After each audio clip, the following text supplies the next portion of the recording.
Hello, andito ako sa parking lot. May baon ako.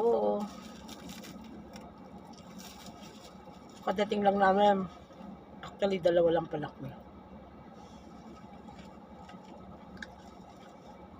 Dito kami sa mall, sa Yas Mall.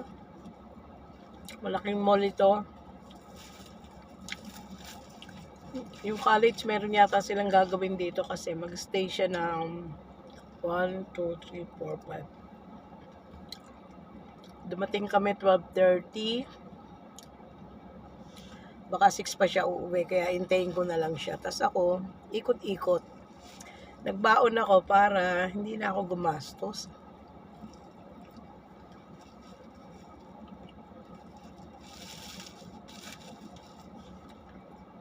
Baka makita ko si McDo at si KFC eh. Nako. Baka matukso ko.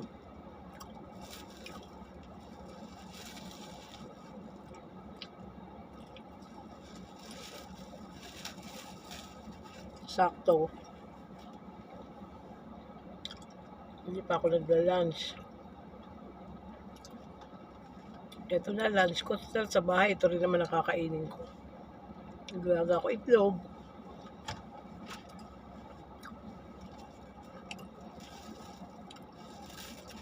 Binaan ko na rin yung lunch ko.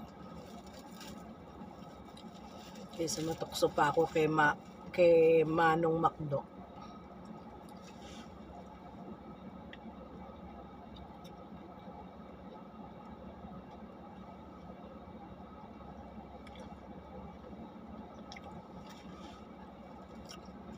Kaya kakain na muna ako bago ako bumaba. At ikot-ikot ako dyan. Malaking mall to eh.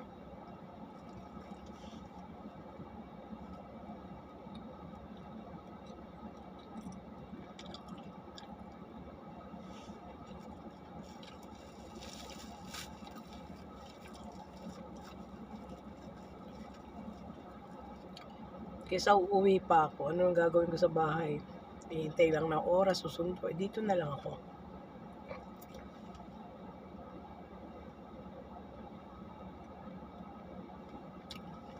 Ako naman na magdidesisyon kung uuwi ako, hindi. Hindi man nila ako inaano na umuwi ka. Ang galong.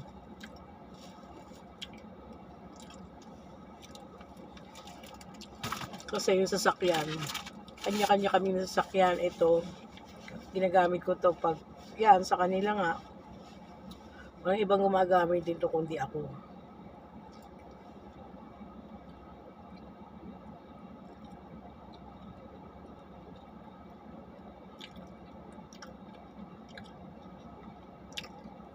Wala na talagang libre dito. Yung parking nila may mga bayad na talaga. Kahit nasa mall ko, may nakapaskil.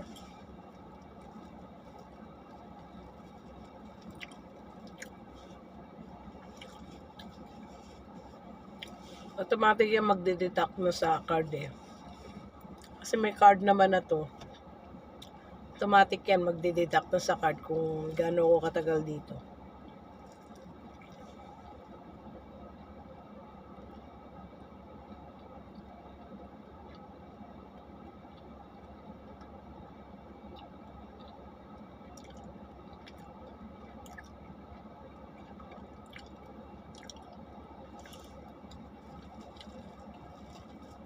Baka isda bumili. Kung gusto ko talaga isda.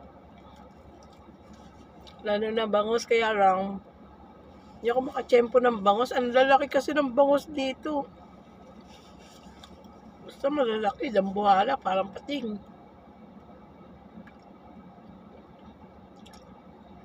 Ayoko yun. Alin ko naman yung malaki na yun, no?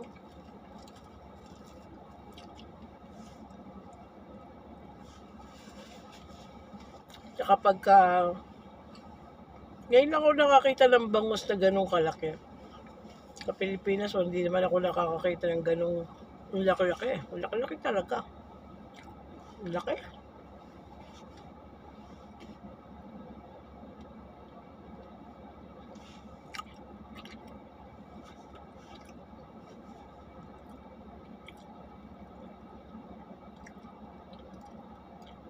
Ayun.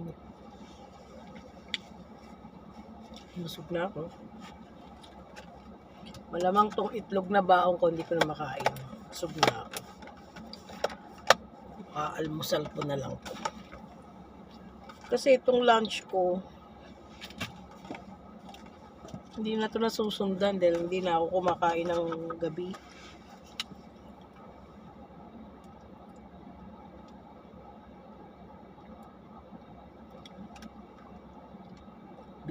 Bihira na ako kumain sa gabi.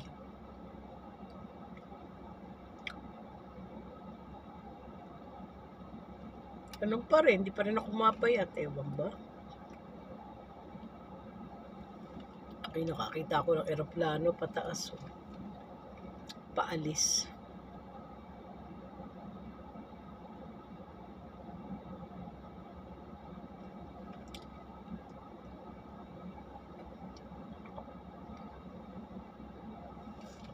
Masasabi ko lang sa eroplano. Eroplano talaga. Hindi ako nasanay. Lagi akong takot.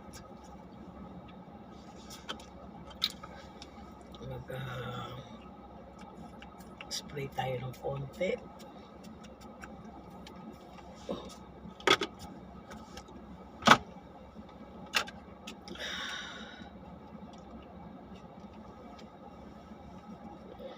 Masyado naman akong nabusog yata.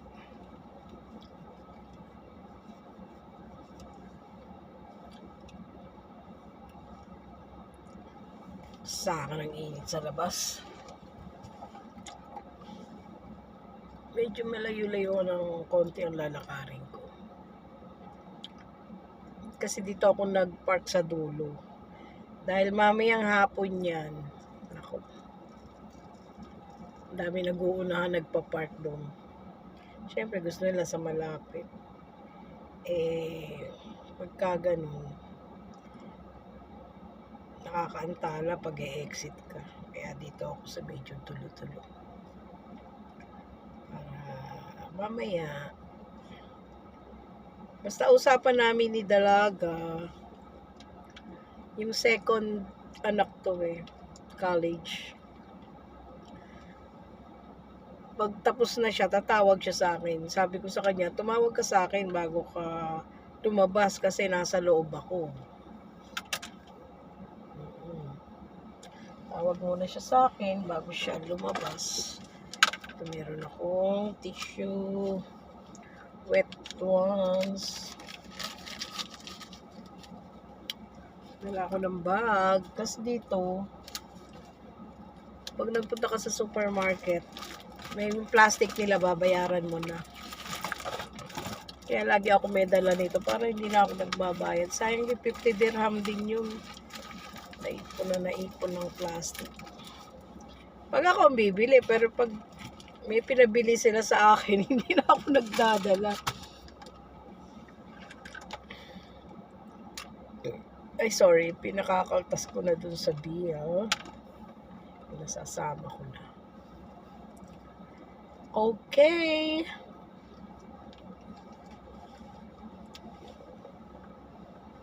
Medyo matagal-tagal. Ako na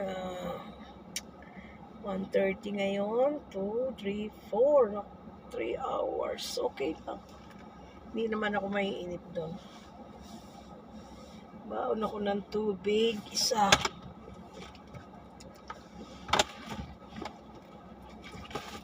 Okay po. Papatayin ko na